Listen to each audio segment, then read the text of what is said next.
Bismillahirrahmanirrahim. Okay, so yesterday I was going to cover something, but we started a little late, so as I had promised, we'll talk a little bit about Islamic rulings, Islamic law, regarding the month of Ramadan before we start the lecture every day, inshallah. Whenever we start on time, we'll talk about it a little bit. So there's one thing that the brothers have asked me, and usually I stay away from it, but because they've asked, I'll talk about it. And that is the concept of imsak. What does imsak mean? Imsak means to refrain, right? So in a fasting context, or in Ramadan time, when we say we do imsak, it means what? We refrain from eating, drinking, and all the other things that will break your fast, right? Okay. So now it's used, this word, it's used for a specific meaning though. It denotes that moment where we stop eating and stuffing our faces in Sahari time. Okay?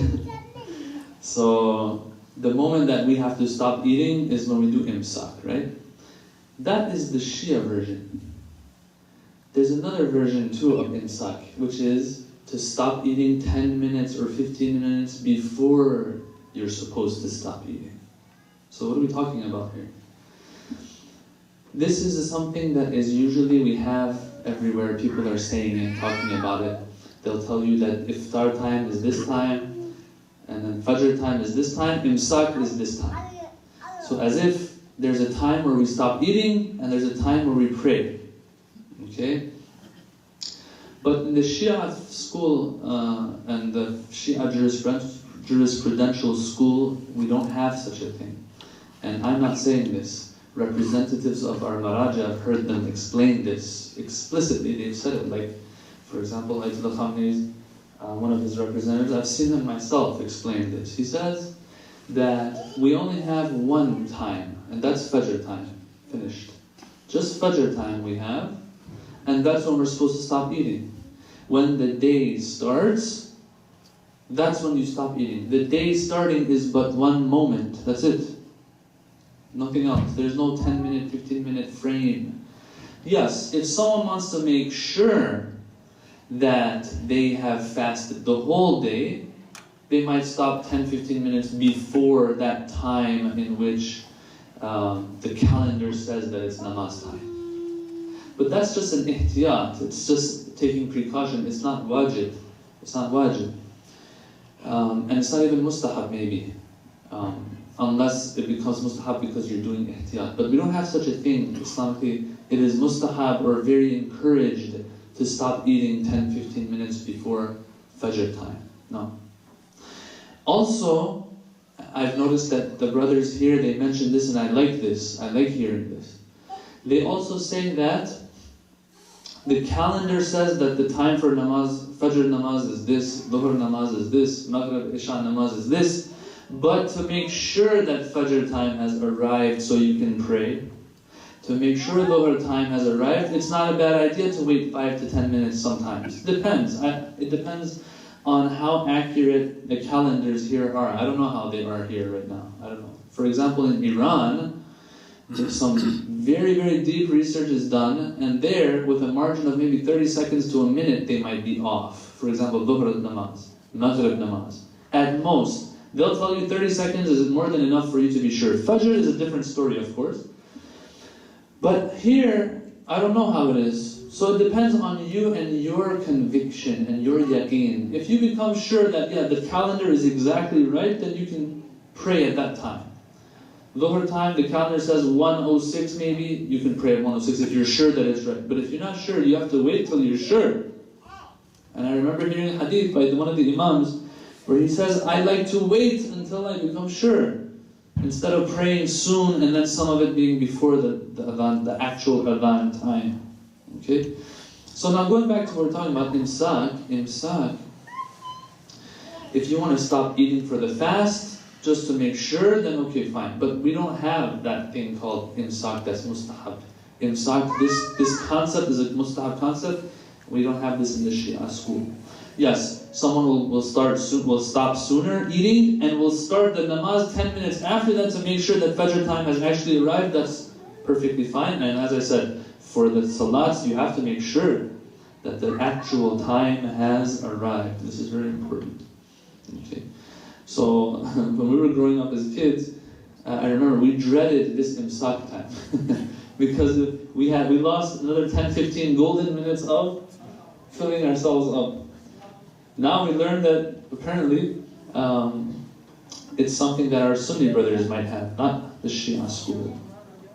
Do we have any questions regarding this before we begin? Okay. Anything else that we discussed? Namaz times are taken from Liva Research Institute. Yes. Once again, if that's good actually. Once again, I don't know how accurate it is, but when it's from these places, then one becomes a little more certain. I mean, you won't have to wait 10-15 minutes to make sure. 2 minutes, 1 minute, 3 minutes sometimes is enough for you to make sure. It's very subjective, in the sense that it depends on the mukallaf, the one who is duty bound. It depends on him. If he becomes sure that this time is right, then we can go. Usually 1 or 2 minutes, a couple of minutes is good. Other places though, I've noticed, and this is the first place maybe I see that they actually say this. The brother said this the first day I heard it, and I got very happy where he said it's not a bad idea to wait a little bit. But other places I've noticed, like if the calendar says 1:06 and 13 seconds, right then they start their namaz. This, you have to be sure. Sometimes it's hard to become sure that that is, by the second it's right. Okay, is there any other questions? Yes, sir. It's mustahab to say azan. Yes. If it's 1:06 and 30 seconds, and you put on an azan tape or you have it in your clock, so that's almost 4 minutes to 5 minutes. Exactly. So one is already in there. You're also then starting with nawafil Zohar. Exactly. Yes. So we are talking about Zohar means the actual Zohar namaz. Namaz. So if you've got that much time, you're... Exactly. So that's a good point. Usually, if the calendar says 1:06, if someone recites adhan or they play the tape of the adhan, it takes 4 to 5 minutes for the adhan to finish. By then, you're sure that the time has come and arrived. So that's also a very, very good point, yes, that I forgot to mention. Is it okay to have azan on the tape? It's okay, but if someone says it, they'll take the rewards, not the tape. Yes, azan is one of those things that people should get into fights for to do it. The rewards for it are out of this world. Recite a salawat.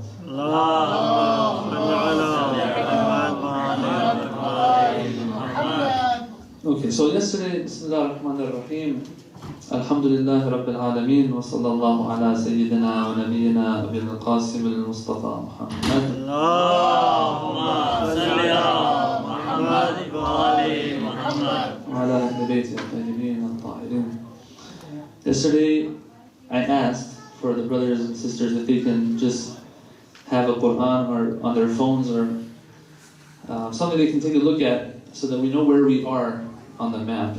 Or at least take a look at the surah before we come to the lecture.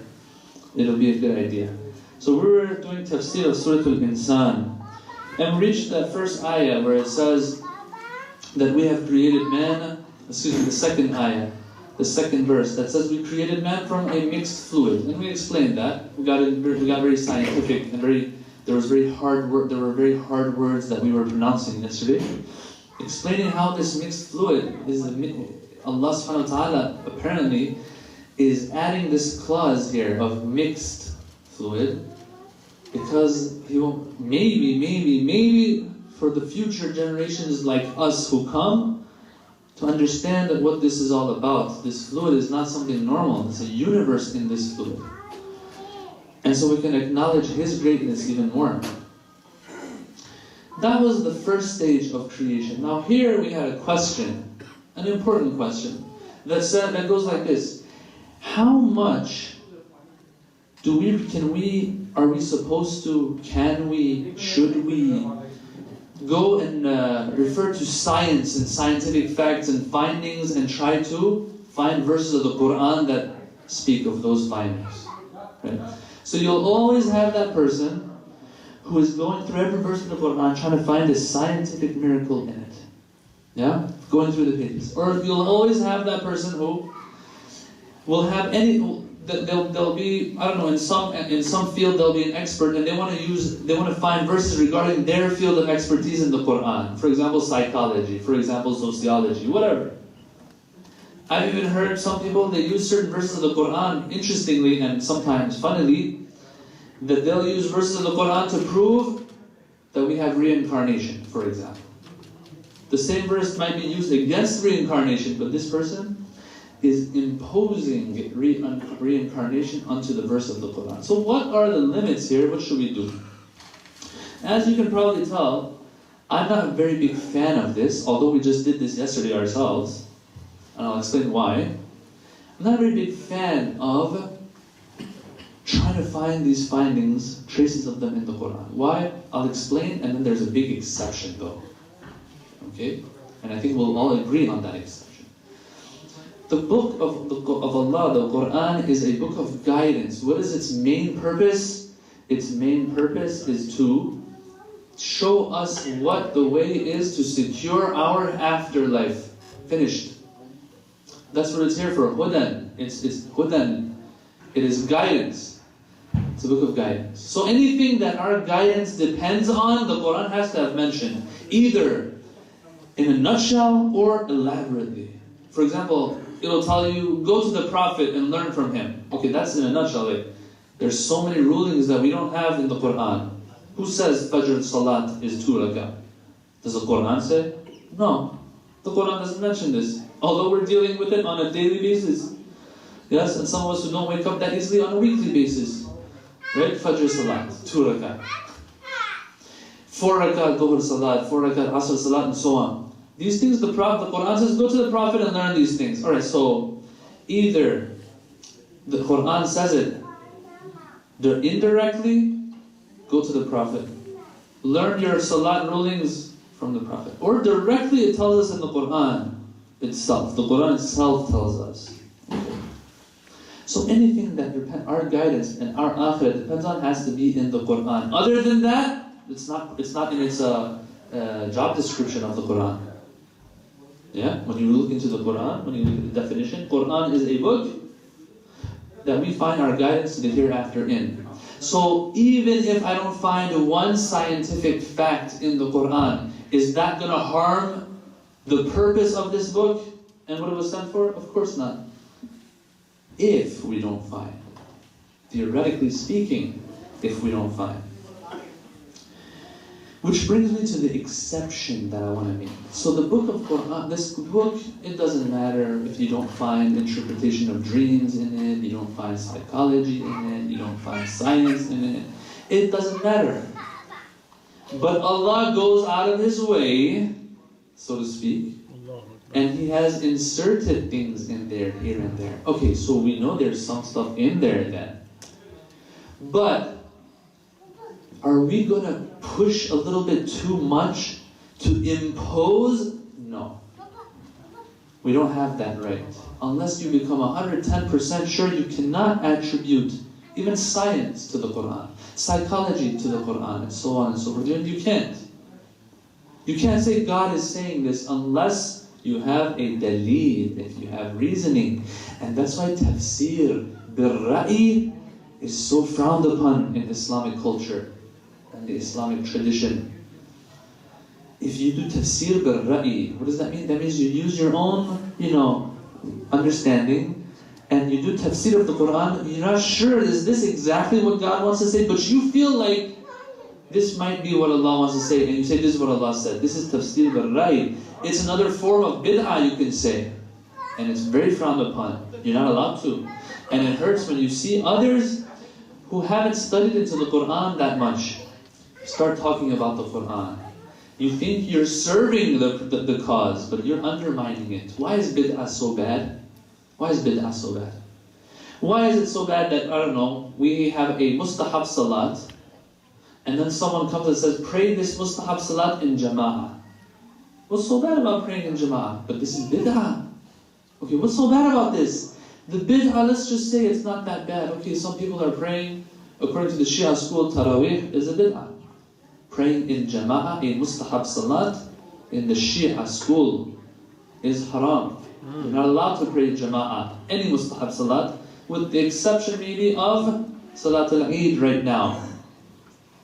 Salat al-Eid right now, during the ghaibah of the Imam, during the return of the Imam, during the presence of an Imam, these same Eid prayers are wajib, FYI. Okay, so the bid'ah might not be that big, but the door that you're opening is very big and very bad. When you open the door to bid'ah, that means anyone can come and say anything. That's the major problem. And that's why the Ahl Bayt have fought against this understanding and this ideology. Tafsir bil-Rai, same thing. You're not allowed to say the Quran is saying this unless you're 110% sure. You're not allowed to. Okay, let's go back to what we're talking about now. But there are some things that we are 110% sure about. Those, it's okay. And not only is it okay, I think it's very necessary. Very necessary. But you won't have too many of them. Some people write books on the science in the Quran. It's good as long as you say this might be verse, this verse might be saying this verse might be saying that. But if you're not, if you're saying this is what the Quran is saying when you're not sure, you're going to be responsible on the Day of Judgment. But I said something good about the Quran. It doesn't matter if you said something good. You opened the door to something bad. You want a good example, brothers and sisters? You want a good example? Let me give you a good example. A good example is this. A person who gives a ruling, gives a verdict, an Islamic jurist, a qadi. We have this in our hadith. That if he gives a verdict, but he doesn't rely on the methodology that Islam has presented and determined as the methodology for judgment and judging, even if his judgment was right, he's still in trouble and will be punished. SubhanAllah. The deen of Allah isn't something to play with. But I was right. I made the right decision. It doesn't matter. You did it through the wrong means. So do the ends justify the means in Islam? You tell me. We've had this in history. Throughout history, there's so many hadith that our teachers tell us that they were forged, fabricated. Hadiths were fabricated. For what? They would say, for example, some of these surahs of the Quran. If you read such and such surah, you get this many blessings. If you read that surah, this many blessings. True, we get a lot of blessings, but you can't make up blessings, my friend. Yes? But I'm doing it so people go to the Quran. Doesn't matter. There's a lot to say here. I'll skip it. Okay, let's go on.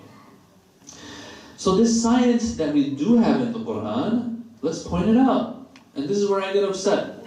Why? Let me tell you a story.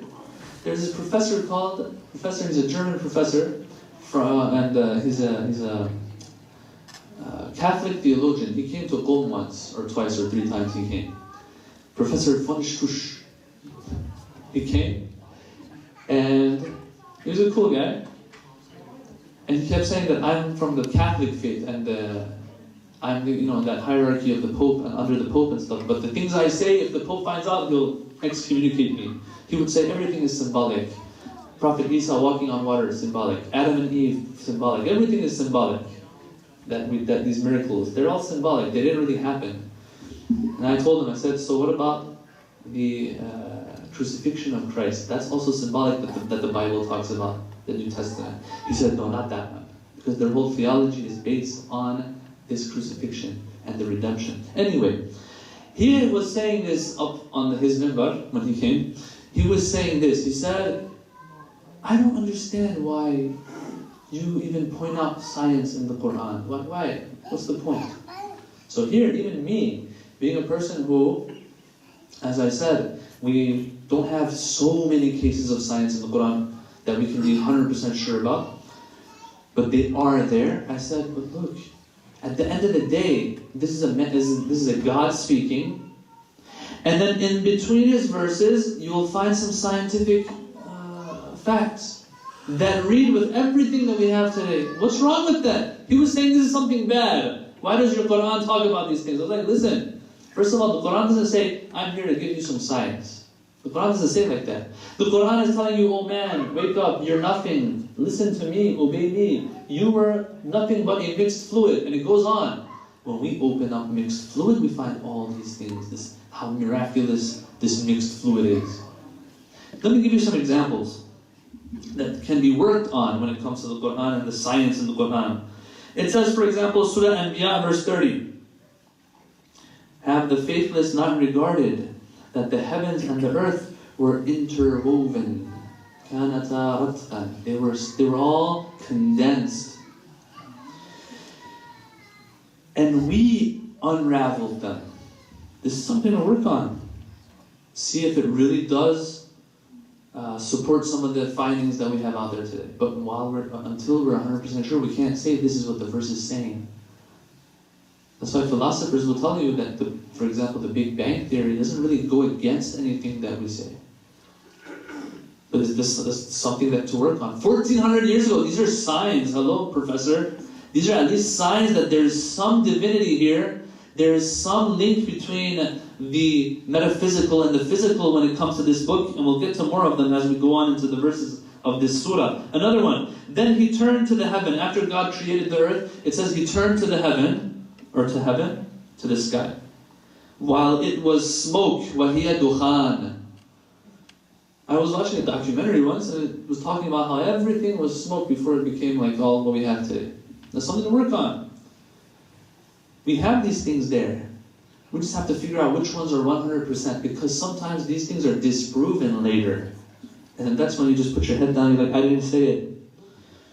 Or the verses that will come that we're going to have that talk about the different stages of the creation of the fetus. This is one of those things that are 100% we'll get to, inshallah. Alright, so the second verse of this surah says, we created you from a mixed fluid. That was stage 1. And then now stage 2. إِنَّا خَلَقْنَا الْإِنسَانَ مِنْ نُطْفَةٍ أَمْشَاجٍ نَبْتَلِيهِ. Nabtali. What does ibtila mean? It comes from bala, right? When things are twisted and turned and hardship and up and down. So this mixed fluid now, in the womb of the mother, is going through different cycles and stages and phases. And it's not easy. Twisting and turning and latching onto the lining and all that kind of stuff is happening now.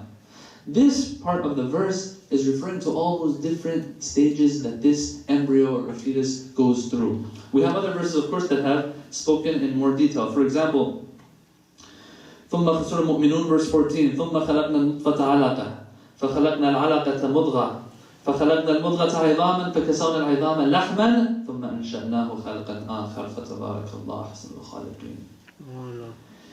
Then we created the drop of fluid as a clinging mass. This is from another surah. Then we created the clinging mass as a fleshy tissue. Then we created the fleshy tissue as bones. Then we clothed the bones with flesh. Then we produced him as yet another creature. When Allah blows the ruh, it says, we produced another creature after that. Before it was something else. From here on, it's something else. Fatabarakallah. Wow. So how great is Allah? The best of creators. Okay. So this nabtali in verse number 2 is pointing to these stages. Stage 1 was the mixed fluid. Stage 2 is these different phases. Alright. Now this, someone will say, okay, well we have all this technology today and we know what happens to the fetus. Let's move on to other verses of the Quran. We're like, no. Wait a minute. So you know for sure 100% that these are the stages of the fetus. 1400 years ago. Really? Were there microscopes? Was there what's it called? Sonography, and what do they do when they look into the tummy of mommy? Huh? Back then was it all that? Ultrasound. Yeah, there we go. Ultrasound. Was there? There was nothing like that back then. This is something that right now we know for 100%. But back then, there was no such thing. So wait a minute. Where did all of this come from? So now this professor, he'll get upset. Oh, why is the Quran talking about science? Well, they're talking about science here to show the greatness of Allah. Is this not enough for you to understand that there's something interesting, something different going on here? As happened to a doctor by the name of Professor, I don't know how to read his name, Emeritus Keith L. Moore. This is famous. The video clips are there too. It's from the 1980s, I think, where he's reading something. It's so cool. He says it with his super perfect English accent, American accent, so he's not one of us, he's one of them. He's reading something, it goes like this. Oh, let me tell you about him a little bit too. He's not just some other doctor, he is. This is once again Ayatollah Wikipedia, I think it was. He said this. One of the world's most prominent scientists in the field of anatomy and embryology, and is the author of the book entitled The Developing Human, which has been translated into 8 languages, etc. Okay, so he's big. What does he say though? He says, as far as it is known from the history of embryology, little was known about the staging and classification of human embryos until the 20th century. The 20th century. For this reason, the descriptions of the human embryo in the Quran, that's how he says it, cannot be based on scientific knowledge. In the 7th century, the only reasonable conclusion is these descriptions were revealed to Muhammad sallallahu alayhi wa sallam from God. They were revealed to him from God. It must have been something divine, because we all know it's impossible. The science of embryology back then was not developed, it was zero. The only reasonable conclusion is that these were revealed to him by God. He could have not known such details because he was an illiterate man with absolutely no scientific training. Of course, the Shia school doesn't use the word illiterate. The Shia school uses the word unlettered, unschooled. He didn't go to school, but of course, we believe that the Prophet has knowledge of the malakutus samawati wal ard. Can't read and write. At least after he becomes prophet. At least. But anyway, that's another topic. So this individual, and he didn't become Muslim eventually, but he's still saying that there's something going on here. Something going on here. These are the ones that I'm talking about, brothers and sisters. There aren't too many of them, but they are effective enough. A person who hasn't killed their fitrah, when they see these things, they'll understand that there's a link between the heavens and this book that has such things. Another one is what we had in verse 1 yesterday. Nutfatin amshaj, mixed fluid. We're 100% sure about this, so we can talk about it now. O people of the world in the 7th century, how did people look at this fluid? And now how do they look at it? The Quran uses a word that shows that it knows what this fluid is about back then. Alright, let's move on. Nabtalihi is going through hardship. This embryo now is going through hardship. Stage 2, right? It shows that, look, even before we're born, we're going through hardship. So a person who, before their creation and coming into this world is in hardship, what can they expect when they come into this world? Hardship. لَقَدْ خَلَقْنَا الْإِنسَانَ فِي كَبَدٍ. I talked about this the first day. That we created man in hardship. A material world is a world of hardship. Ow, that just hurt. Because it's a material world. That's what it's all about. That's why Imam Ali says, I'm not very much in love with this life. Ma asifu fi dar, he says. What can I say about a world that what? Whose beginning is hardship. Awaluhu hana or hina. Wa akhiruhu fana. The beginning of it is hardship. It starts with hardship. And if the baby, when they pull the baby out, they hold him upside down, like, they make sure that he starts crying. If he doesn't cry, what do? They slap him, starts crying. To make sure that, you're alive, but I'm going to say it like this, to make sure that he knows you just entered the world of hardship. I will never get my medical degree. Then the end of this life, Imam Ali says, is fana, is destruction. We die and, nothing left of us, of course, of the material us, of course. So Imam Ali says, I'm going to give it as much worth as it has, not more than that. That's the problem Imam Ali has with this world. Or else this world isn't such a bad place in and of itself. We just think, the problem is that our perception is wrong. We think we're here forever. That's the problem. We're the problem, not this dunya. Someone came to Imam Ali and tried to act all cool. Sometimes you have this super religious person. He comes up to Imam Ali He's like, he starts dissing the dunya, talking bad about the dunya. Yeah, this dunya, that. Imam Ali says, come on, please. Are you the problem or is the dunya the problem? You're the problem. This dunya showed you everything it has. This dunya showed you that people will die in it and you're going to die in it too. Did it hide anything from you? Huh?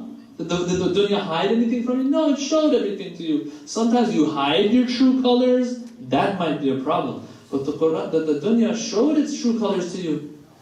You're the problem. He's saying, I'm not forever, and you're saying, no, you are. Dunya, you are forever. That's the problem. We're the problem. Anyway, let's move on. Till phase 2, brothers and sisters, we are equal to animals. Nabtalihi. Okay? But then something miraculous happens after that. فَجَعَلْنَاهُ سَمِيعًا بَصِيرًا. It's as if all of what was said is for this part. Now, if we were just reciting these verses, we wouldn't know the links between these. This is what tafsir is helping us with right now. Both these 3 parts in this verse and the coming verses, the link between them, we wouldn't have got them. Personally, I wouldn't have got them. فَجَعَلْنَاهُ سَمِيعًا بَصِيرًا. So, we made you from a mixed fluid. We turned you and twisted you in all these different phases. نَبْتَلِيهِ فَجَعَلْنَاهُ سَمِيعًا بَصِيرًا. We made you, after that, Sami' and Basir. You now see and you hear. This reminds us of another miracle. How can you have something how can you get life out of no life? Something that is dead now is alive. Allah subhanahu wa ta'ala is trying to let us know that this is a miracle, and some have identified this with that verse that says يُخْرِجُ الْحَيَّ مِنَ الْمَيِّتِ. Allah brings out the living from the dead. Something that's dead, He brings it to life. They say one of those examples is right here, where Allah blows into it and it comes to life. Wait a minute, it was a mixed fluid, and then it was just going up and down, and all of a sudden it comes to life. It hears, it sees. Subhanallah. Where are those who deny Allah's signs? Alright. But the problem is that when things become abundant, brothers and sisters, we forget their value. That's the problem. إِن تَعُدُّوا نِعْمَةَ اللَّهِ لَا تُحْصُوهَا. If you want to count the blessings of God, you can't. There's so many. So it's perfectly natural that when we are given something, we forget about it. Just the eye and how the eye functions and works. It's something normal, adi, very, very simple. No, it's not simple. Just the eye is enough for people to go mad when they look into it. And they cut it up and look into it. But when it becomes abundant, how did this thing come to life? I love it when we have these questions that cannot be answered.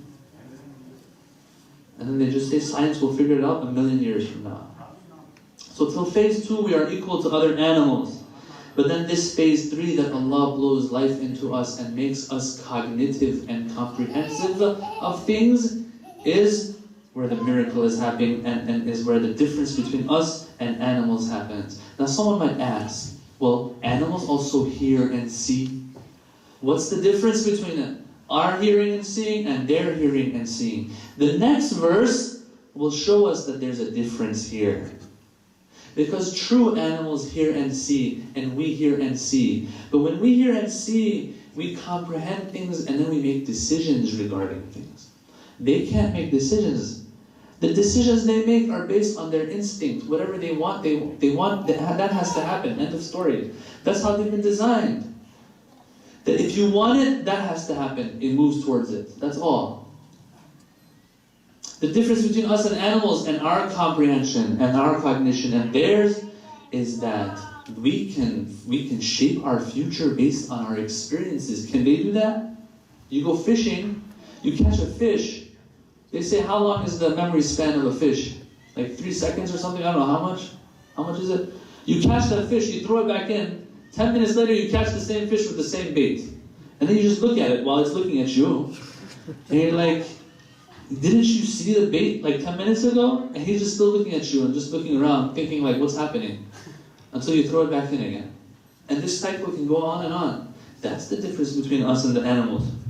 Which brings me to the different forms of creation and the different forms of guidance. We're moving into the next verse. Let's read the verse first. The verse says, indeed we have guided him to the way, be he grateful or ungrateful.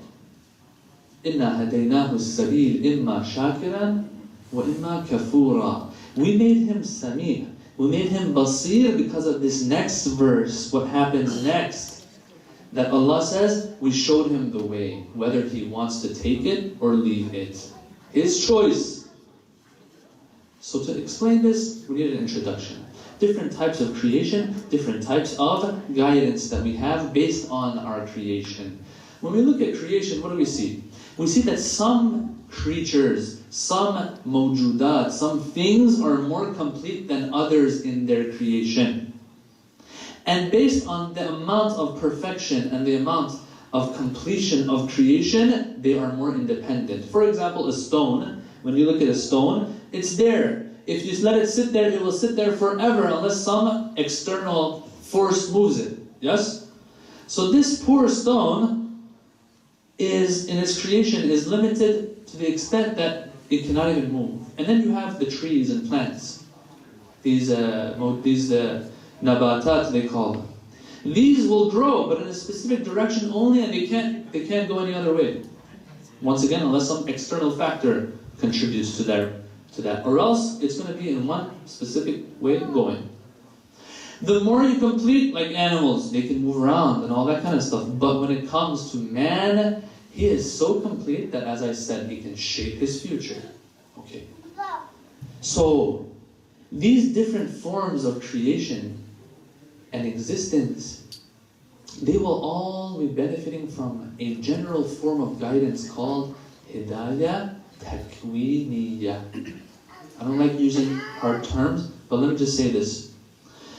Hidayah Takwiniyah, which means that guidance that has to do with the creation of something. Why is it that a mommy elephant and a daddy elephant make a baby elephant?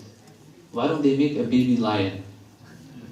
This is the guidance of Allah, but not the guidance that we talk about usually, about the Sirat al-Mustaqim and all that kind of stuff. What type of guidance is this? Hidayah Takwiniyah. Or if you want to be an atheist, we'll call it Mother Nature.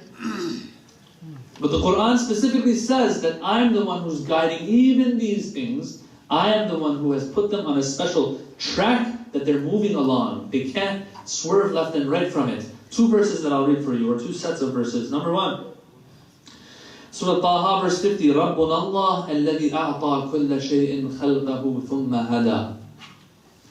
Our Lord is Allah, the one who gave everything its creation and existence. Right? Okay. ثُمَّ, and then after He gave it existence, هَدَى, He guided it. Everything. It doesn't say every person. Everything. Okay, wait a minute. This janamaz, what's its guidance? This tree, what's its guidance all about? What do you mean Allah by guidance? This is Hidayah Takwiniyah. A tree will grow into a tree. A tree will not grow into a lion. Or a tree won't grow into a shape. This has a specific path, it will go on. Elephant, lion, everything will stay within those tracks that Allah has put for it. Those tracks, Hidayah Takwiniyah, guidance by creation, or creation-oriented guidance. Okay.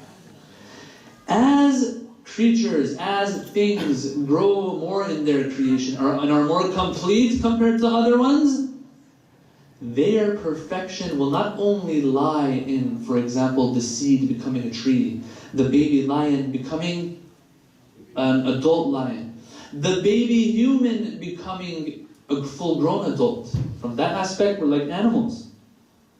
But since this individual bears a certain comprehension and cognition, and aql that no other bears, this creature will need another form of hidayah as well to be able to fulfill and actualize its full potential. For that, we have another type of guidance that's called Hidayah Tashri'iyah. A guidance that has to do with law, legislation, showing the path by which you have to go on. But here, since this guidance has to do with your free will, your choice, your mind, it's up to you to choose it or not. Inna hadaynahu sabil. We showed him the path. Imma shakiran wa imma kafura. We showed him the path. He can be grateful and take it, or you can leave it. Free will. If you take free will out of the equation, the universe will go. The whole point of creation is for this free will to be there, and for man to choose this hidayah. So if this hidayah is something that I can choose or not choose, it's hidayah tashri'iyya. It's no longer hidayah takwiniyya. Hidayah takwiniyya has to do with something that we have no say in. If I don't want to grow, I'll still grow. I've seen some people, they make these holes in their cheek and they like pass things through it. SubhanAllah, what a great perfection you have. Like these piercings weren't, back in the day it was just ears. Now you see big holes in cheeks and piercings. Like, alright, this person is trying to get in the way of the hidayah takwini of Allah. Your cheeks are going to grow back anyway.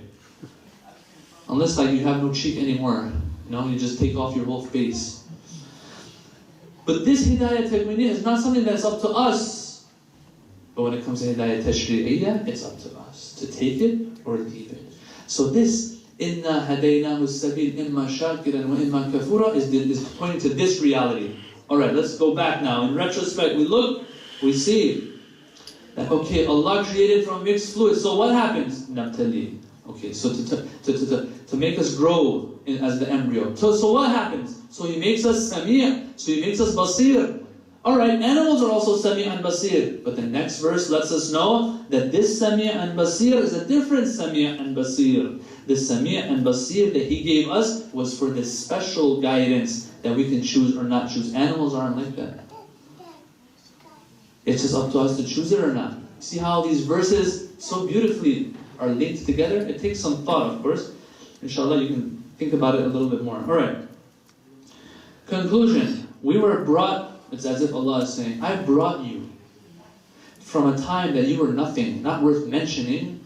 I brought you into existence and I gave you everything. Everything is for what though? As-sabil. So that you take this sabil. What is this sabil? Of course, it's the sirat al-mustaqim. It's the sirat al-mustaqim. That's what we're here for. And as I said before, the sirat al-mustaqim is defined in the Quran as what? وَأَنِ اعْبُدُونِي هَذَا صِرَاطٌ مُسْتَقِيمٌ. This is the straight path. The path of being a servant of Allah. What does a servant do? He listens to Him. Everything Allah wants from him, He does. Very simple. So if you were to say, what is the purpose of our creation in one sentence? As I said again and again these past couple of days, it's for us to be obedient servants of Allah, that's it. Does Allah need that? Allah doesn't need it. We need it. Inshallah, tomorrow we will continue with verse 5. As I said before, we really want the brothers and sisters before, after, to take a look at these verses. They'll absorb it more. We only covered 2 verses, it's not that hard. To go and think about these links and how they're linked together, these verses, and then we'll get an understanding of what this tafsir is all about that everyone's talking about, and how important it is. Walhamdulillahi Rabbil Alameen. Sallu ala Muhammadin wa ala Muhammad.